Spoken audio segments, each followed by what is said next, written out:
Hi అండి, welcome back to Anusha Ram Cherukuri. నేను మీ అనుష.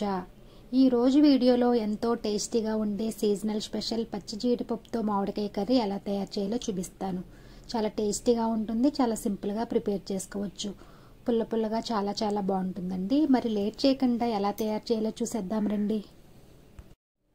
ముందుగా నేను ఇక్కడ పచ్చి జీడిపప్పు తీసుకున్నానండి. ఎలా క్లీన్ చేసుకోవాలి అనేది ఆల్రెడీ వీడియో మన ఛానల్లో ఉండింది, చూడండి.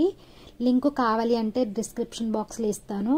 ఈ విధంగా క్లీన్ చేసుకుని పక్కన పెట్టుకోండి. తర్వాత మీడియం సైజు మామిడికాయను ఇలా చిన్న ముక్కలుగా కట్ చేసి పక్కన పెట్టుకోండి. మీరు తినే పులుపుని తగ్గట్టుగా మామిడికాయను తీసుకోండి. సమానంగా తినే వాళ్ళకైతే మీడియం సైజు మామిడికాయ సరిపోతుంది. తర్వాత 2 పెద్ద ఉల్లిపాయలు అలాగే 4 పచ్చిమిర్చిని ముక్కలుగా కట్ చేసి పక్కన పెట్టుకోండి. తర్వాత స్టవ్ ఆన్ చేసి ప్యాన్ పెట్టుకుని 2 టేబుల్ స్పూన్ల నూనె వేసుకోవాలి. నూనె వేడైన తర్వాత సన్నగా కట్ చేసుకున్న ఉల్లిపాయ ముక్కలు అలాగే పొడవుగా కట్ చేసుకున్న పచ్చిమిర్చి, తరువాత కొద్దిగా కరివేపాకు వేసుకుని ఉల్లిపాయ ముక్కలు కొద్దిగా కలర్ చేంజ్ అయ్యే వరకు వేయించుకోవాలి. చూసారు కదా, ఉల్లిపాయ ముక్కలు ఈ విధంగా ఫ్రై అయిన తర్వాత ఇప్పుడు ఇందులో 1/2 టీ స్పూన్ పసుపు, రుచికి సరిపడా ఉప్పు, 1.5 టీ స్పూన్ కారం వేసుకోవాలి.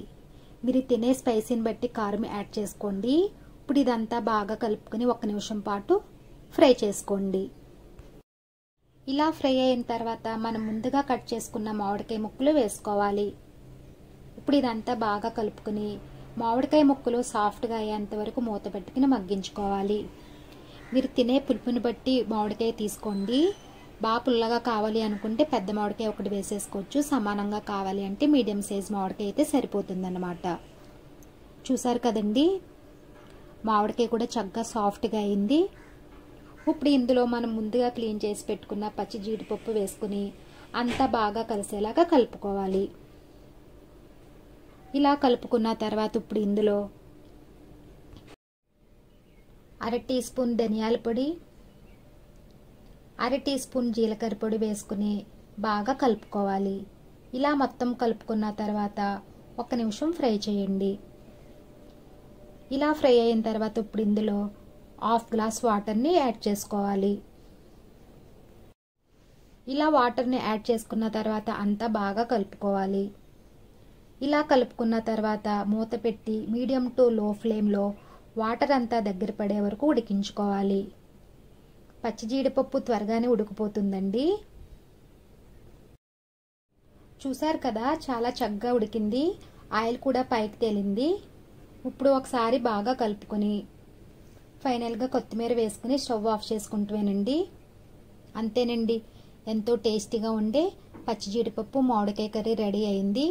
ఆల్రెడీ మన ఛానల్లో పచ్చి జీడిపప్పుతో చేసిన కర్రీస్ ఉన్నాయండి. వాటి లింక్స్ అన్ని డిస్క్రిప్షన్లో ఇస్తాను, చూడండి. అంతేనండి, ఎంతో టేస్టీగా ఉండే పచ్చి జీడిపప్పు మామిడికాయ కూర రెడీ అయింది. చాలా సింపుల్గా ప్రిపేర్ చేసుకున్నాం కదా. ఇప్పుడు స్టవ్ ఆఫ్ చేసుకుని దీన్ని ఒక సర్వింగ్ బౌల్లో తీసుకుని సర్వ్ చేసుకుంటామేనండి. ఈ కర్రీని మీరు కూడా ట్రై చేయండి. నచ్చిందా అండి వీడియో? ఈ వీడియో కనుక మీకు నచ్చినట్లయితే లైక్ చేయండి. అలాగే మీ ఫ్రెండ్స్కి రిలేటివ్స్కి షేర్ చేయండి. అలాగే కామెంట్ చేయండి. మరిన్ని వీడియోస్ కోసం మా ఛానల్ని సబ్స్క్రైబ్ చేయండి. Thank you for watching.